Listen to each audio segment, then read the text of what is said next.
Chers amis, bonjour et bienvenue dans cette nouvelle vidéo dans laquelle on va parler encore une fois d'import-export de véhicules, voitures ou motos d'ailleurs, pas forcément que des voitures, avec Théo, notre expert ici, qui a sa société d'import-export, d'import-export en gros, mais qui se spécialise dans les voitures. Aujourd'hui, on va parler du sujet préféré des importateurs, les douanes.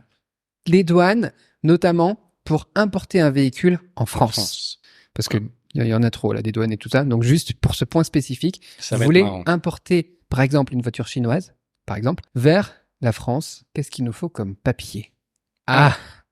Ça c'est bon, ça, vas-y, dis-nous tout, Théo. Lorsque vous importez une voiture en France, vous devez réparer un certain nombre de documents pour que la procédure de dédouanement se déroule sans encombre. Et oui, parce que ça...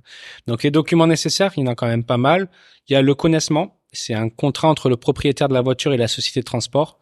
Il sert également généralement de reçu au moment de l'expédition du véhicule.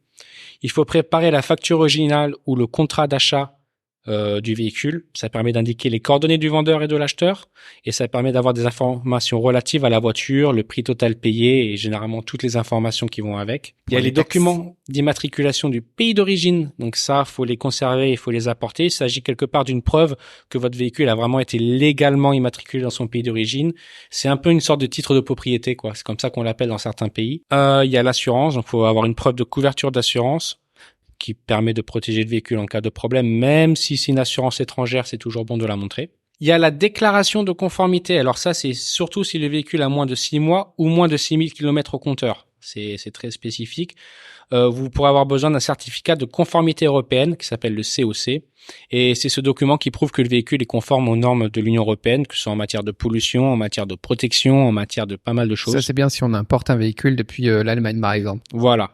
Et si on l'a pas, qu'on importe un truc de Chine? Faut que c'est mieux de l'avoir, surtout que la Chine c'est hors Union européenne, donc ils seront quand même beaucoup plus regardants qu'un véhicule qui vient de l'Union européenne. Une fois que vous avez tous ces documents réunis, il faut passer à la déclaration en douane.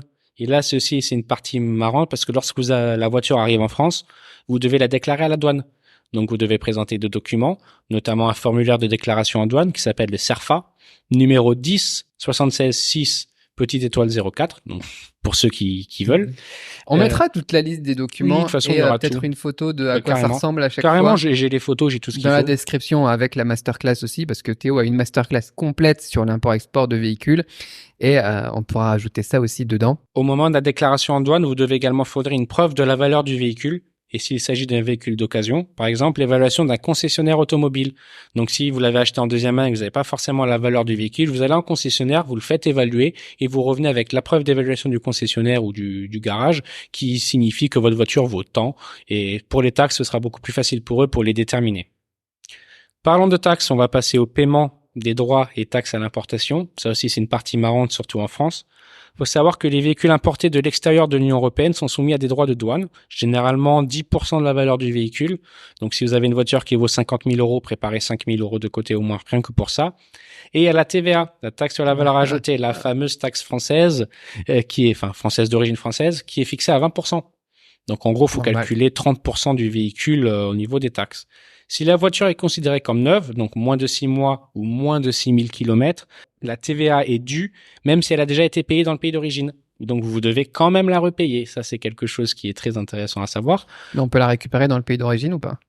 Normalement, vous ne pouvez pas la récupérer dans le pays d'origine. On la paye deux fois, quoi. Voilà. Il faut savoir que si vous déménagez de votre résidence en France et que vous apportez votre voiture avec vous, vous pouvez être exempté de la TVA. Ouais, ça, c'est pas mal. Ça, c'est intéressant à savoir. C'est ce qu'on avait regardé, nous, quand on avait regardé pour la Mini, justement. Oui. Il y avait ça aussi, je me souviens. Une fois cela fait, il faut savoir naviguer dans les douanes françaises. Donc, éviter les pièges potentiels avec les douanes, ça, c'est quelque chose qui peut arriver. C'est vrai que les démarches auprès des douanes françaises peuvent s'avérer délicates. Donc, il est conseillé de faire appel à un courtier. Moi, c'est quelque chose que je recommande vraiment. Ça permet déjà d'avoir quelqu'un qui connaît les lois, qui peut éviter qu'on essaie de la mettre à l'envers. Puis ça permet d'accélérer le processus aussi. C'est vrai que si quelqu'un est derrière et qu'il les booste un petit peu, ça ira plus vite. Mais il convient quand même de noter que s'il y a un document manquant ou incorrect, ça peut vraiment retarder la procédure très longuement et vous aurez des pénalités. Donc préparez bien les dossiers, envoyez ça à votre courtier et ça évitera pas mal de problèmes. Voilà. Toi, tu as des contacts de courtiers, des choses comme ça que tu proposes dans la masterclass? Oui, je pourrais en passer quelques-uns, oui. C'est sûr que c'est bien d'être bien entouré, en fait. Bien évidemment, on a tout le process avec toi, mais si en plus tu partages ton réseau de relations, je pense que ça peut aider beaucoup aussi. Oui. Mais globalement, faut pas trop non plus stresser avec l'importation d'un véhicule du moment que vous avez les documents corrects, que vous êtes bien préparé, que vous avez de la patience. Tout ira bien, quoi. Hein. Patience avec les douanes, ouais, c'est ce qu'il faut surtout. Et voilà. Mais maintenant qu'on a traité les douanes, on peut parler de ce qui va se passer après les douanes. Parce que c'est bien de passer les douanes, mais il faut aussi que la voiture puisse rouler en France. Donc on va parler de la mise en route. Bon, je pense qu'on va faire une vidéo spécifique pour l'homologation. Du coup, ça s'appelle, c'est ça, pour pouvoir rouler sur la route en France. C'est après les douanes, une fois qu'on a reçu la voiture chez nous. Qu'est-ce qu'on fait? Eh bien, on va regarder ça dans la prochaine vidéo. Abonnez-vous si c'est pas déjà fait et on publie ça demain. Parfait. À très vite pour une autre vidéo. Regardez les documents qui sont dans la description de cette vidéo et la masterclass, bien évidemment.